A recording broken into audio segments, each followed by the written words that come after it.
Hello and welcome back to the Meyer Sound Spacemap Go assignment tutorial videos. This is for the immersive audio course here at New England School of Communications at Husson University. So moving on with these videos, now we're going to build our first space map. First thing I want to do though is load a system snapshot I've created. Go up here to the upper left, open up the project settings window, and go to the Import Setlist and System Snapshots button. Click on that. And navigate yourself to the Spacemap Go folder on the iPad. And then open up the iX System Tuned folder. And both of these files should be the same. It's the iX System Tuned file. And what I've done is I've gone and tuned the sound system with delay and level adjustments, and I've also named all of the outputs. So this will help you out quite a bit in the process. So double click to open it up. And now that it's imported, it's importing right now. It lets you know that they're not actually the settings have not been sent to the Galaxy processor until you go to the System Snapshots window, and this is the snapshot you just loaded, iX tuned 11/14/24. Press play on that a couple times, it looks like. Double click, recall. And although I can't show you the Galaxy processor right now, if you click over to Compass, you should see that a bunch of settings, level, delay, and output names have been brought into the processor. We can see the output names down here in the lower right. We can go to the settings view, click on the output tabs, and you'll see the outputs have all been named here by their speaker, which is going to be useful, I think, in setting up this system for you. So with that done, we're on to the more difficult part of this assignment, which is creating your first space map. So to do that, go to Create down here in the lower right. Hit the Create, and you've got two options here. Either you can create trajectories or space maps. You're going to want to create a space map. And what is a space map? A space map is a virtual representation of the Galaxy processor outputs. So in the case of a 5.1 system, each one of these turquoise dots is a speaker. And when you pan around the space map, you'll be sending level to the various speakers depending on your position. Now, space maps can kind of mimic a speaker configuration, or they can get really crazy and not mimic a speaker configuration. And we're not going to do anything super fancy like this for your first time out here. We're going to mimic the exact speaker layout of the iX Center. So let's create a new space map. And next, we're going to start adding speaker nodes around the space map that represent how the iX Center's loudspeaker system is set up.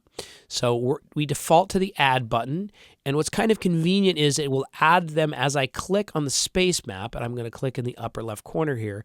It's going to add a loudspeaker node, and loudspeaker, you have a couple different kinds of nodes you can create, and a loudspeaker node is this option on the left. And when I clicked left there, it added the left, it's going to add them in order as I move around the space map. It's going to add them in order of my channels, and so if I start in the upper left, they'll all be in the correct order, and I will not have to adjust them after the fact. So I'm going to add the center speaker here, the front center speaker. So that's output 2C. And now I'm going to add the third output, which is right front. Now I'm going to add the right speaker and the right side speaker. And now we've got right rear. And this is going to be rear center. And this one is going to be left rear. And this one is going to be left center. So I did that correctly. So all of those ended up in the right order, and they all ended up kind of on the grid here. There are options here. You can go into select. You can move these things around. You can undo. You've got some preferences under the canvas button. You can also, if you did these out of order, you can click on an individual speaker node. It'll select it, but you've got with the three dots here, you can reroute the outputs to go out of different outputs of the loudspeaker processor. You can trim their level, and you can flat out delete the node and re-enter it. But if you did it the way I just did it, they're all fine just the way they are. The next thing I'm going to do is name this particular space map. So to do that, up here, you've got the 3 dots by the title here, Untitled Space Map. I'm going to click on that. This is the field where we name. I can select or enter. You're going to enter with the iPad keyboard. I have an external keyboard, so I'm going to name this IX. Let's get this right here. IX down, because these are the down speakers, the lower speakers, and I'm going to put my name on it, which in this case is your name. You're going to put your name there. You do not need to save this file yet. You do need to click somewhere to get that name to stick, and there it is. I lost it. So that it's a little weird about that. There is no enter command. I know I can hit enter on my keyboard. I'm not exactly sure what you do. Maybe you need to hit enter too. So it's IX down, your name. And I'm going to trust hitting my enter key, which for you, there might be an enter key on the keyboard. And there you go. And now the name is stuck. Now, we don't have to hit the Save Space Map button. If we want to save, we'll hit done and exit, and we'll save the project. I'm just going to wait here and complete this space map and then go do that saving process. So now that we've named it, we need to jump and make trisects for the space map that you've created. Trisects is this 5th button here on the right. I'm going to click on that. And what is a trisect? A trisect is a link of 3 nodes. When a panner is moved around the area covered by a trisect, energy will be distributed in equal power manner to maintain constant loudness while guaranteeing amplitude-based positioning. When a panner, and so you're essentially creating a set of 3 units that will work 3 outputs, or in this case 3 speaker nodes, that when you pan around it, they will collectively create a spatial image that will stay equal in power. So bit confusing, a bit advanced. You don't have to completely understand it. We don't have to build them manually here in the beginning.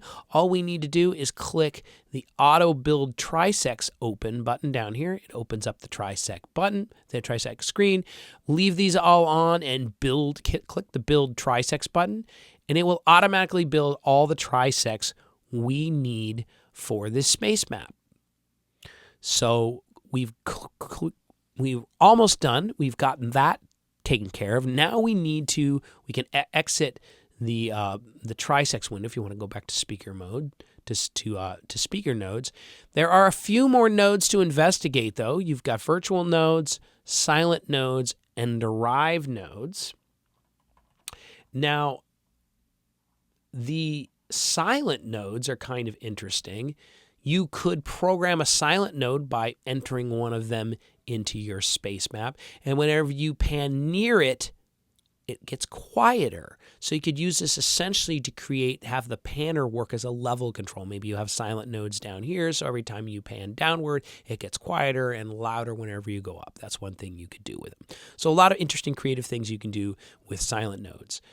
You also have virtual nodes. Virtual nodes simulate the physical output to a speaker, but they don't actually connect to an output. They're useful. I honestly don't know how to use the virtual nodes. I have not got that far in my Spacemap Go understanding. There's certainly some wonderful Meyer Sound clinics where people who know more about Spacemap Go discuss this on YouTube. We're not going to be using virtual nodes in this particular lab. We are, however, going to use derived nodes. Derived nodes connect to a specific output, and they function much like an aux send or a matrix output, and they're useful for if you have front fills or fill speakers or subwoofers, and you want, whenever you pan near a speaker, you want it to also feed to a sub. You can use the derived node. And we're definitely going to do that for our 4 subwoofers, which are located in the 4 corners of the space map. So let's enter 4 derived nodes, 1 in each corner, kind of close to where the subs are located. I'm going to enter 1, 2, 3, and 4. Now, I didn't try to set them on the four corners because Spacemap won't let you put nodes on top of nodes. So you could have put them here. You could put them pretty much anywhere, but in the four kind of quadrants of the Spacemap. But having them close to the loudspeakers kind of makes sense. So we need to link these four derived nodes that we just created to the nearest loudspeaker nodes. And this is necessary so as you pan around the Spacemap, as you get close to various loudspeakers, you also feed the subwoofer that's closest to it. So to do this, select a derived node and then hit the link speaker button for that derived node and link the derived node to the three closest loudspeaker nodes. So in this case, you're kind of linking this whole corner here is linked for derived node number 1, or out 9 in this case. So we'll exit this selection, and I'm going to do the same thing for the other corner here. So I'm going to link the second derived node we created here. And again, I'll link it to the closest 3 nodes. And pretty obvious. Here we go. And exit selection. And do the same thing again for the third node down at the bottom here. Let's put it to the closest 3 speaker nodes. Exit selection. And we got one more to do. Link the fourth node here. Boop. Oh, come on. I was there. And link the closest 3 speaker nodes. And when you're done with that process for the fourth one, hit exit selection. So the next thing to do is to route our 4 derived nodes out to feed the appropriate outputs of the Galaxy that feed the subwoofers. This first derived node here, it's actually feeding left top front right now. And you can see they're all feeding the height speakers. We don't want that. We want them to feed to the subs. So click on a derived node and click on the 3 dots there and set their outputs. And we want it to actually go out of the subwoofer output, which is output 13 in the Galaxy. So press done there. We'll repeat that for the next node. That's going to be output 14 subwoofer, and hit done. And then we got to repeat that again. Out the lower right cornered one is going to be set to output 15. Hit done. And hit done. Clear out of that. And the last one here, lower left, set output to be the last final subwoofer, output number 16 of the Galaxy. Hit done. And now we should say subs here. It looks like I messed one up along the way, didn't I? I don't know if you caught that, but I didn't catch it until now. But we'll reset that output to be output 15 there. So hit done. And now I've got 13, 14, 15, 16. And I'm ready to hit done to save my Spacemap. And you should see the long list of the many different Spacemaps. Yours should be down at the end of the list. Here it is, IX down your name. Now at this point, I'm going to save the file. So if something happens, I will have this amount of work completed. So I hit up here, it's project settings, save project. And again, I want to save it to a file in the iOS and I want to save it in the Galaxy. So I'm going to keep the same name. You can add a version 2 or version 3 if you want. It's not a bad idea to do. Whatever you do, let's say we're on version 3 now. Hit proceed. Just realize that it will probably save this file in 2 locations. It will most likely save it in your folder, and it will probably save a copy of it in the root level Spacemap Go folder, which you'll have to delete later. Here we go. Save to files. You want to be in your name's folder, so I'm going to save it here. And that file is now saved, probably in 2 locations. So I'm going to end the video right here, and we'll continue on in a moment, and we'll make the height speaker Spacemap. All right, see you in a moment.